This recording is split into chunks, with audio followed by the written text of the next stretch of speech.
গাইবান্ধা শহরের ভিআইপি আবাসিক এলাকায় চলছে অসামাজিক কার্যকলাপ, যা সিসিটিভির ক্যামেরায় দৃশ্যমান হলেও দেখার জন্য কেউ নেই। সরকারি বালিকা উচ্চ বিদ্যালয় দেয়াল ঘেঁষে দীর্ঘদিন থেকে এমন একটি কাজ করে আসছে স্থানীয় আওয়ামী লীগ নেতার পরিবার। এ নিয়ে প্রতিবাদ করলে মামলাসহ নানা হয়রানির শিকার হতে হয় সাধারণ মানুষকে।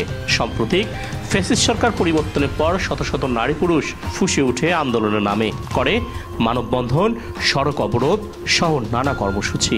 এ নিয়ে বক্তারা ওই নারীকে এলাকা থেকে তাড়িয়ে দেওয়ারও দাবি করেন।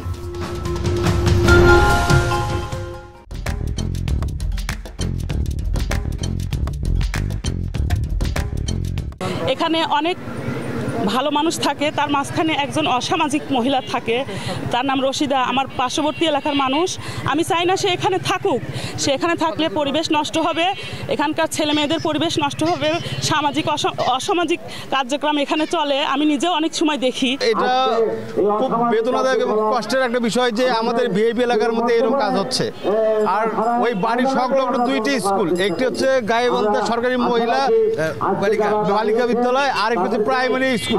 দুইটা স্কুলে এখানে অবস্থিত এই 50 গজের মধ্যে। সেখানে এই কাজগুলো প্রশাসন আগে ডগায় হচ্ছে, প্রশাসন নীরব। এর বিচার আমরা চাই, অবশ্যই চাই।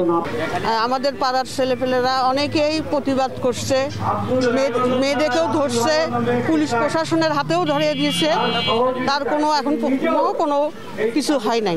প্রথমত আমরা প্রশাসনের সহায়তা নিচ্ছি এই কারণে যে আমরা দেখব তারা কি করে। এরপরে প্রশাসন থেকে যদি কোনো ধরনের কার্যকলাপ বা এই বিরুদ্ধে যদি কোনো অ্যাকশন না নেওয়া হয়, জনগণের প্রতিবাদ করবে। আমরা কিন্তু বসে থাকবো। এই বাজে মহিলা আপনারা প্রশাসন যদি কিছু না করেন তাহলে আমরা হামলা দিব। এসআই রহমান আছে, উনি ওর পক্ষ হয়ে, এই খারাপ রশিদার পক্ষ হয়ে আমাদের পাড়ারই ছেলেদের উল্টা কেস করছে। আমরা এখন বর্তমানে চাই এই মহিলার উচ্ছেদ। সরকারি কর্মকর্তা, পুলিশ সদস্য, ব্যবসায়ী সহ নানা পেশার মানুষ আসেন ওই বাড়িতে।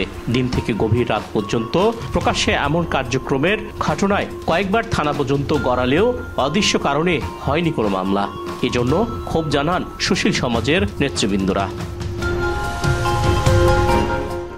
আজকে আমার হাজবেন্ড এই মামলায়, সে তাকে মিথ্যা মামলায় ফাঁসানোর কারণে আজকে আমার হাজবেন্ড 5 দিন ধরে হাজতে আছে। আমার পরিবার আজকে অনেক কষ্টের ভিতর দিয়ে আমরা যাচ্ছি। কেন অন্যায়ের বিরুদ্ধে কথা বললে মানুষ কেন এভাবে হয়রানি হবে? এর বিচার আমি প্রশাসনের কাছে দাবি করছি। প্রতিনিয়ত এই মহিলা ক্লাস 6, 7, 8, 9 বাচ্চা যেগুলো আছে, এদেরকে কন্ট্যাক্টের মাধ্যমে তার বাসায় ঢুকায়। তার বাসায় ঢুকানোর পরে তারা অসামাজিক কার্যকলাপ থেকে শুরু করে মাদক সেবক থেকে শুরু করে সমস্ত কার্যকলাপ এখানে চলে। আমি নিজেও 2-3 দিন ওর বাসায় গিয়ে ঢুকছিলাম, ঢুকে এই ছেলেপেলেকে আমি নিজে বের করে দিছি এবং ওকে আমি নিজেও শাসাইছি। এই বিষয়টা এসপি স্যারকে জানাইছিলাম। আমাদের এখান থেকে এই মহল্লার মুরব্বীদেরকে নিয়ে গিয়ে এসপি স্যারকেও জানানো হয়েছে, কিন্তু আমরা প্রশাসনের পক্ষ থেকে কোনো সন্তুষ্টজনক কোনো কিছু পাই নাই। আমাদের ভাই বোনরা, ছেলেমেয়েরা এই মানববন্ধন করেছে। 48 ঘন্টা আমরা আলটিমেটাম দিয়েছি এসপি অফিসের সামনে। আবারও আমরা মানববন্ধন করব। আমরা দাবি জানাবো এসপি সাহেব অতি সত্বর এই বিরুদ্ধে আইনগত প্রশাসনিক ব্যবস্থা গ্রহণ করবে।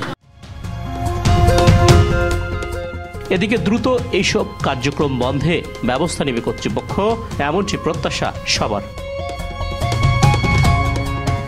কায়সার প্লাবন, SA TV ডিজিটাল, গাইবান্ধা।